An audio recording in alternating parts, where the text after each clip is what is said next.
Welcome, everyone, to a series I have been so excited to make. Welcome to Let's Play Dragon Warrior Monsters, a game that is near and dear to my heart for many reasons. Now, notably, you might be wondering, Dragon Warrior Monsters? Oh, that's interesting. I know a game series by the name of Dragon Quest. What's this Dragon Warrior? Well, the uninitiated, originally Dragon Quest in America was called Dragon Warrior because of copyright issues with a tabletop board game company who also had a game called Dragon Quest. So it wasn't until 2003 when Phoenix acquired the trademark for Dragon Quest that the games were actually called that. So, to us, it was Dragon Warrior Monsters. Though in Japan, it was Dragon Quest Monsters. Now, let's hop right in, shall we? Now, we could continue, but frankly, it won't do us any good to jump in the middle of just playing the game. We won't be choosing that option. Now, we will be choosing new game, but first, I want to talk about the other two things here, versus mode and breeding. Now, it should be no surprise that with a title like Dragon Warrior Monsters, this game focuses on the monsters of the titular series.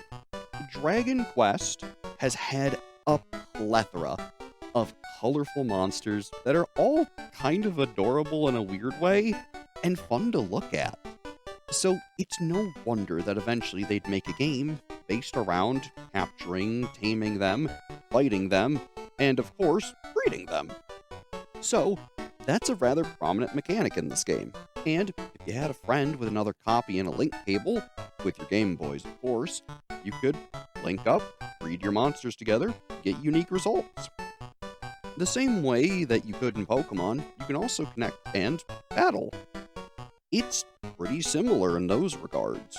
Though interestingly, this game actually featured breeding before Pokemon did, which is kind of a neat caveat.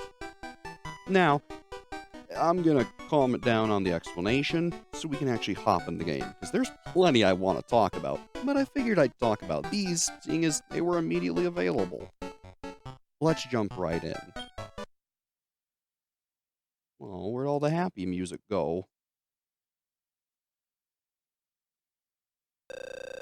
Terry, wait. It's time for bed. Did you forget what Mom and Dad told us? Stay up too late, and you'll be carried away by monsters. What? You want to meet monsters? Don't be silly. Go to bed. And so, being the good boy we are, we go to our bed, listening to the instructions of our dear sister Milieu. Now, interestingly, and I figured I'd talk about this while they're in bed like it's a bit of a story. Terry and Milieu are from Dragon Quest VI, a game that English speakers didn't properly get until 2011. So it'd be a good 11 years before people actually knew who these two were in parts of the world other than Japan. Now, for people in Japan, this game served as the prelude to Dragon Quest VI, showing you what these two characters went through before they became proper adventurers as adults. It's kind of a really neat thing, and I wish that we would have had those games to experience it similarly. Unfortunately, that didn't happen. So, oh well. For whatever reason, we still got this game, and I think it's in no small part thanks to Pokemon. Let's be honest, that series was huge in America. And frankly, I think Enix saw that and took the opportunity to push this game. And frankly, I'm glad they did because I love this game. So, let's hop out of bed. Staying in there ain't gonna help us at all. Now, what's this? Terry looked at a stuffed animal.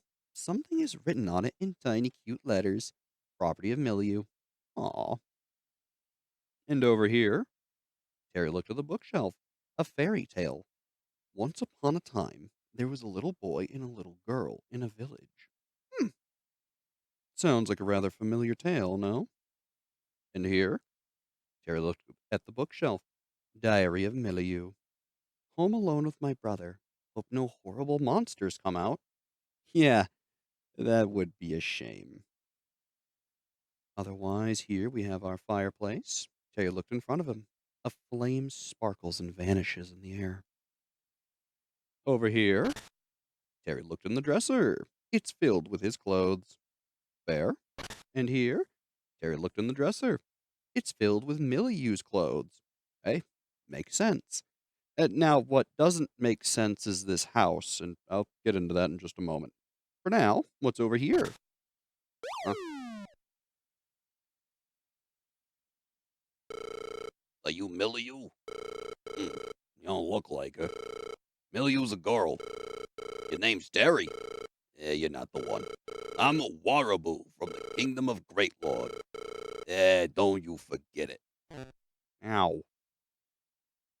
That was a rude little puffball thing, monster. I don't know. He looks kind of malicious, but hey, what are you doing? Hey. Huh. I can't be good. Huh? Huh? What happened? Where's Milieu? You're a little late, pal. Sorry. You speak monster talk, don't you? Where's Milieu? Taken away? Oh no, I was too late. Waraboo? I'm not Waraboo. I'm Wadaboo.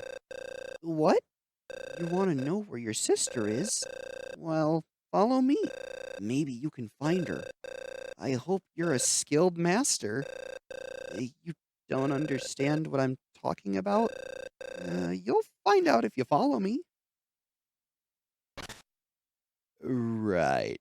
So look, normally, if a weird, strange creature comes out of your dresser, steals your sister, and then another weird, strange creature comes out of your dresser and tells you to follow him, I don't know that you should be so entirely enticed to follow him. But as I was mentioning about the house, there's no way else to get out of here. There are no doors. There are four windows, but yeah, it doesn't exactly help us, does it? And frankly, the lack of music here is really not great. So let's check the last few things and I guess go against my own advice and follow the creature. Terry looks at the bookshelf. Encyclopedia of Monsters. Author unknown. Hmm, interesting. And here, Terry looked at the bookshelf. Too difficult to read. Yeah, unfortunately, Terry's a young child. He's not exactly the most worldly soul yet. And you? Terry looked in front of him. The clock reads midnight. Hmm, a fine time for a kidnapping to occur, I suppose. And you? Terry looked at a stuffed animal. Something is written on it in tiny, cute letters. Property of Milieu. Well, that's nice. Shame we're not going to take any keepsakes home with us. But hey, I suppose. Let's hop in. What's the worst that could happen?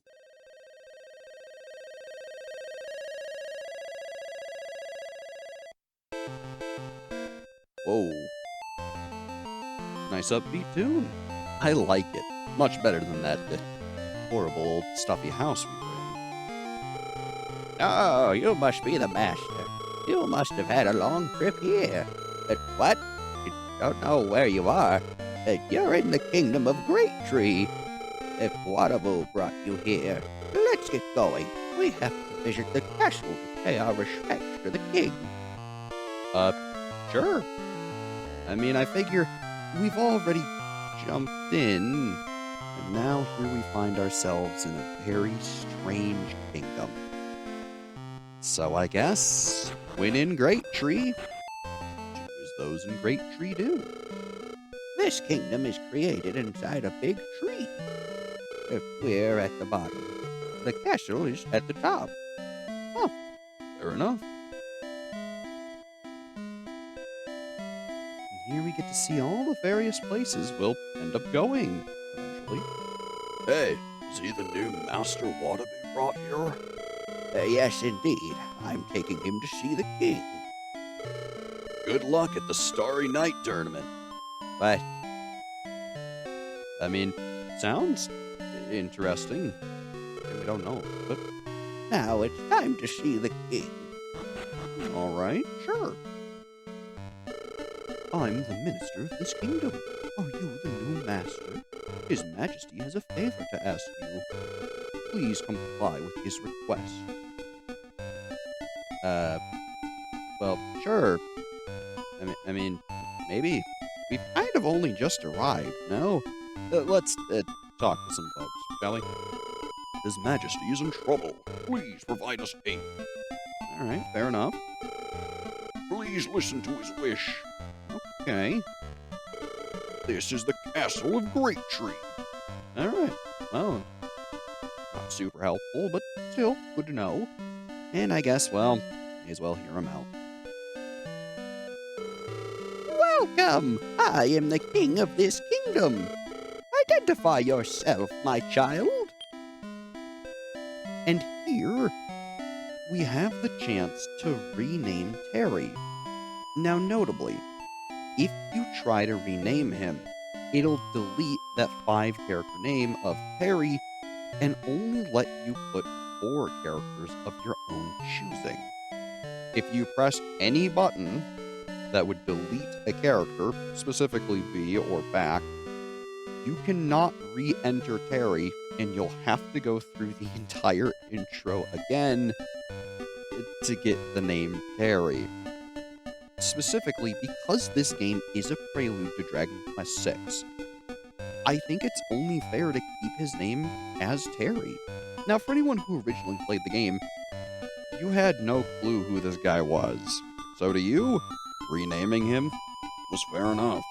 Didn't really matter.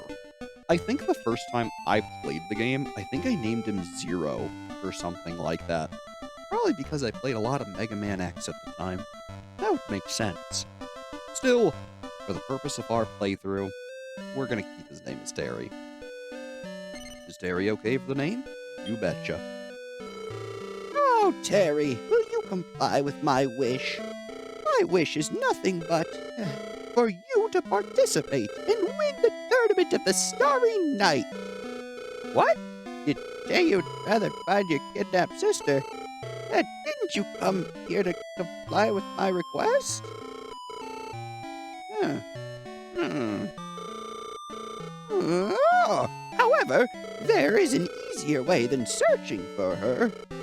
Win the tournament of the Starry Night. Legend has it that the one who is victorious in the tournament of the Starry Night will be granted a wish. Your wish to find your sister will be granted. That way we both win. Meanwhile, search for your sister while you prepare for the tournament. Here, I shall give you some monsters.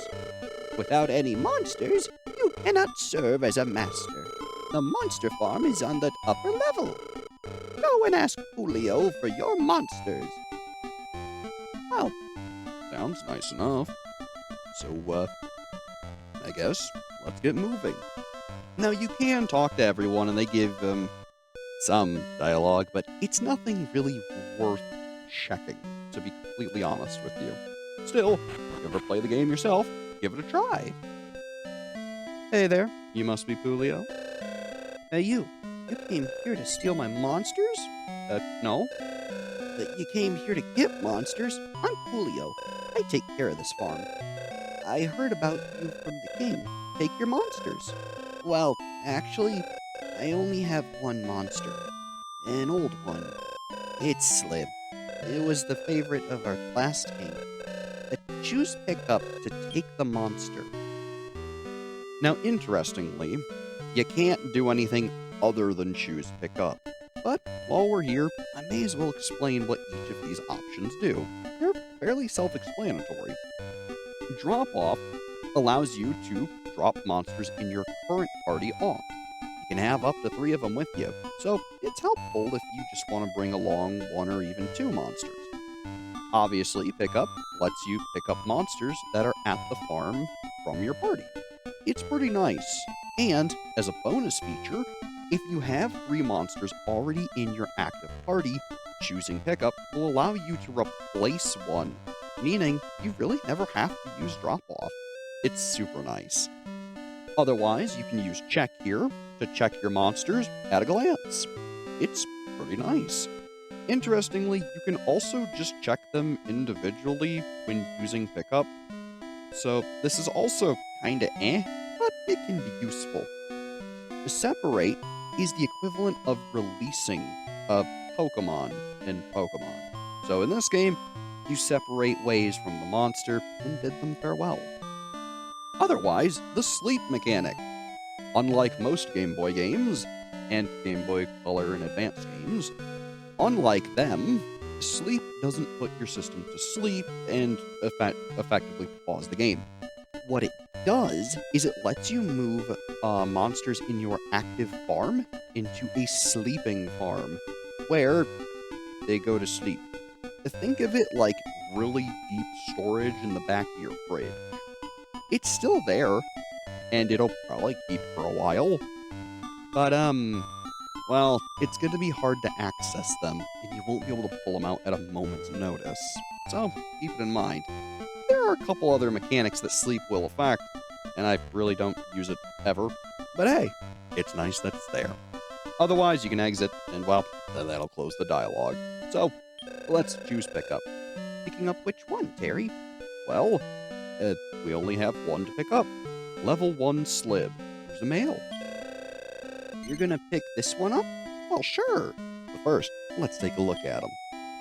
Here we have our status screen, the most basic one that we really could ever see.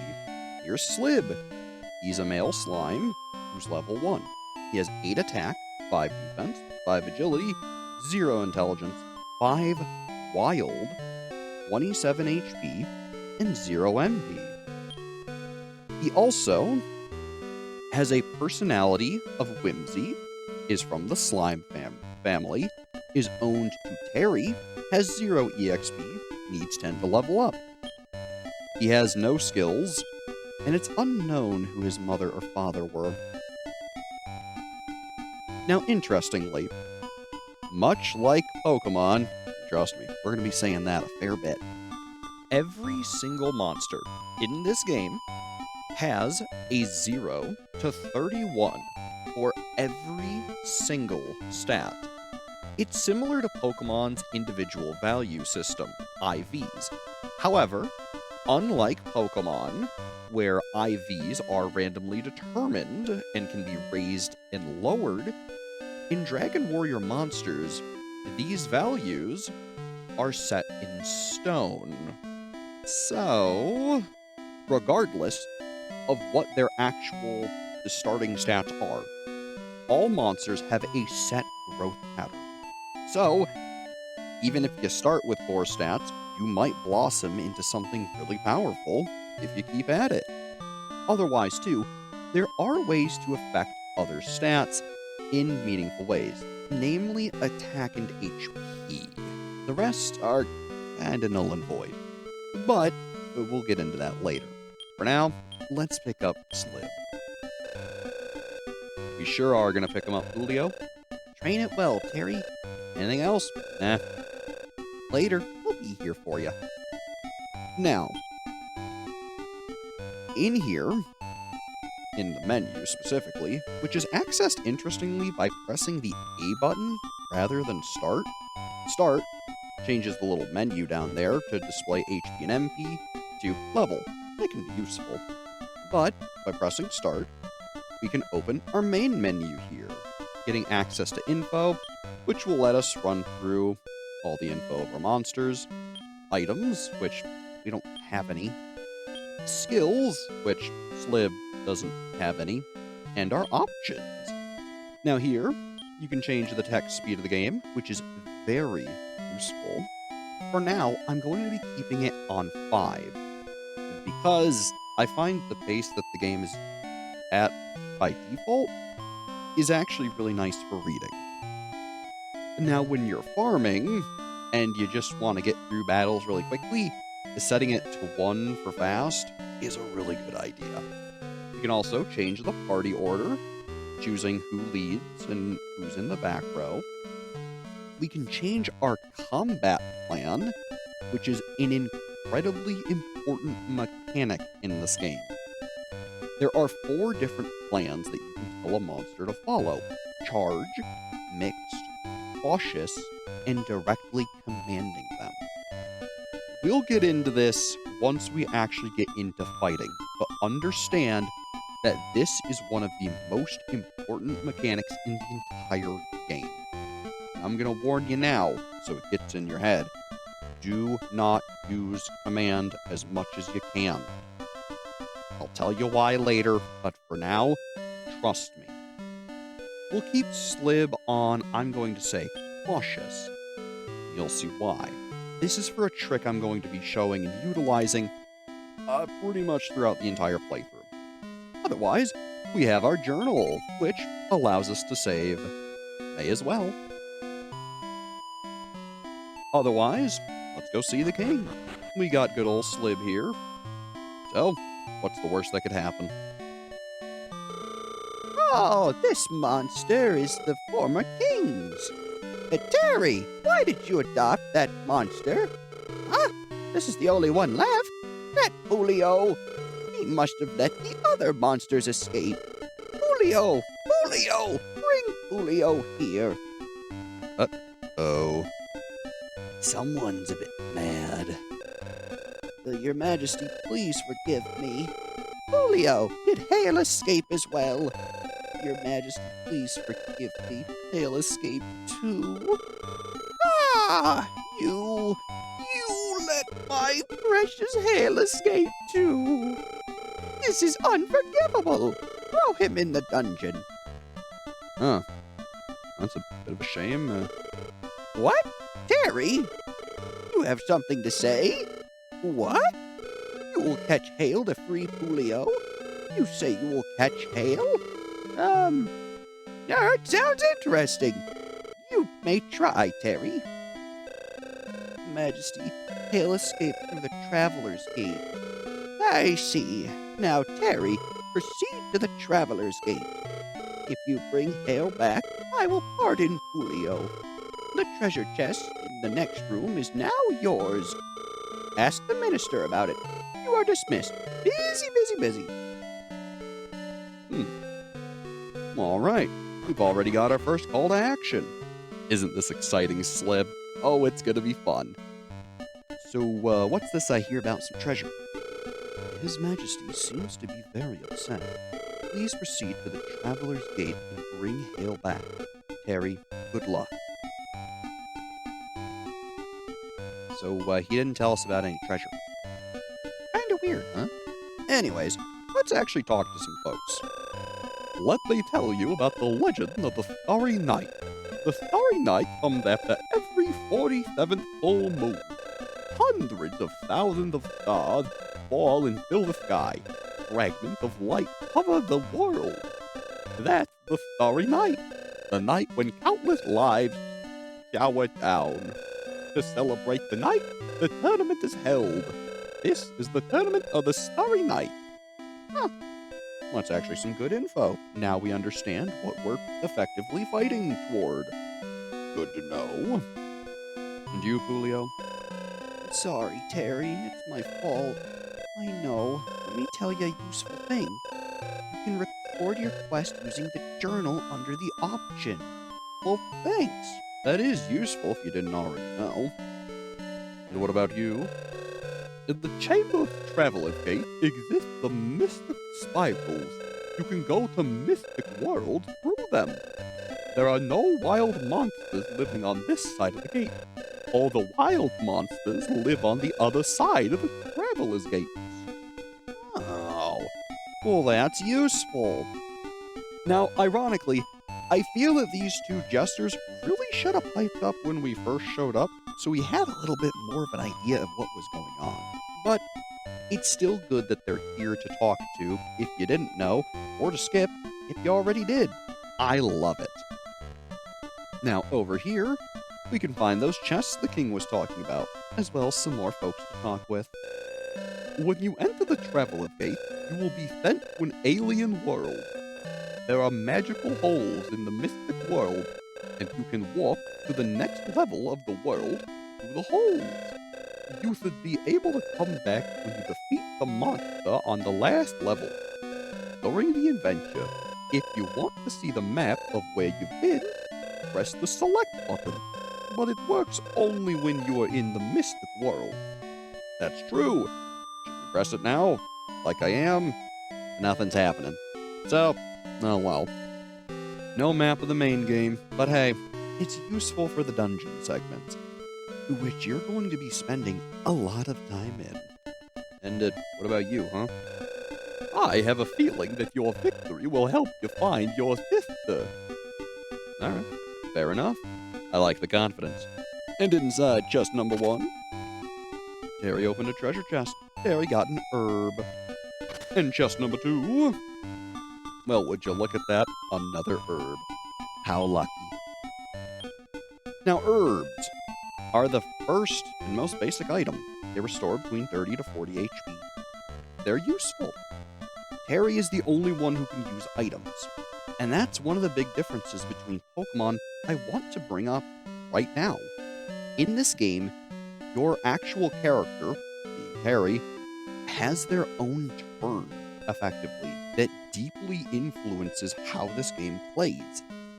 Your monsters are going to be acting in and of their own desires and whims based on the plan you have them following.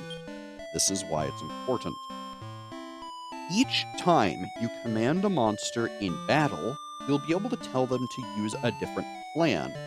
Or you could just have them continue to fight under their current plan, use an item, or attempt to run. We'll be showing this in just a moment. But understand that Terry's turn is one of the biggest parts of this game and one of the biggest differences. It's like if in Pokemon, you could use an item every single turn and even directly damage your opponent, or directly support your own team. It's kind of awesome, and I really like it. Another big difference, as you may have guessed by there being such a big space left to the right of Slib there, is that we're going to be able to have multiple monsters with us at once. Every single fight in this game can be a 3 versus 3. And I think that's awesome. It's a little chaotic, but it means a lot of moves are specifically designed with that in mind, meaning single target can be a big difference versus hitting multiple things and withering them all away. It's a very big and diverse game for just being on the Game Boy. There's a lot I think this game does incredibly right. And frankly, I hope you'll see that too. Now, continuing on, Terry looked at the bookshelf. The Master of Monsters. Want to read the book? Sure. People who understand monster talk and are able to tame them. There are few masters who can understand and tame monsters. It is important not only to understand them, but also to be liked by them. There are masters from this world and masters who are brought by Wadabu, who is the spirit of Great Tree. Right, and that's what happened to us. And in here, Harry looked at the bookshelf. The Kingdom of Great Tree. Want to read the book? Sure. It's a little kingdom built inside a big tree. Other kingdoms are also built in big trees. All the kingdoms have something called Traveler's Gates. Beyond the gates are the mystic worlds where the monsters live. When the Starry Night tournament nears, Great Tree trembles. It's a sign that Great Tree is growing. And, although the game doesn't tell you right here, it will tell you elsewhere. It trembling and growing changes it, meaning there'll be more we can do and access the further we continue. Kind of a neat detail. Now, should we continue on down, notice the farm is now off limits, which is why I wasn't terribly worried about checking it out right now. The game really is trying to push you to get into the gameplay, and I appreciate that. This is the Castle of Great Tree. Thank you. And you? These stairs bring you to the chamber of the Traveler's Gates. All right, let's try to leave. Unfortunately, you're blocked off. This is the kingdom of Great Tree. Uh huh. And you? Waterbull brings us capable masters. You want to win the tournament to find your kidnapped sister? I'm sure that your sister is somewhere in this land. Fair enough. So yeah, you're in a butt down must situation. You can't go. So, nowhere to go but down. Howdy. Hail was the cherished pet of the king. Why did it run away? Over there, the room with the door open is the Chamber of Traveler's Gates. You will find items scattered around in the Traveler's Gates. Use them well to continue your adventure. You can only carry up to 20 of them. And that's true, meaning your inventory is a valuable resource. Welcome to the Chamber of Traveler's Gates, little master. Well, thank you. Now, if you noticed there, I sped up some of the dialogue, not by pressing the A or B button, but by moving the stick. A lot of things can influence things that you wouldn't think of like that. It's kind of cool. We are at the Chamber of Traveler's Gates. This way to the Traveler's Gate. Hail escaped through this gate. We're counting on you, Terry. Well, thanks. So, these swirly little spirally things are the Traveler's Gates. They'll bring you to new worlds, aka new dungeons.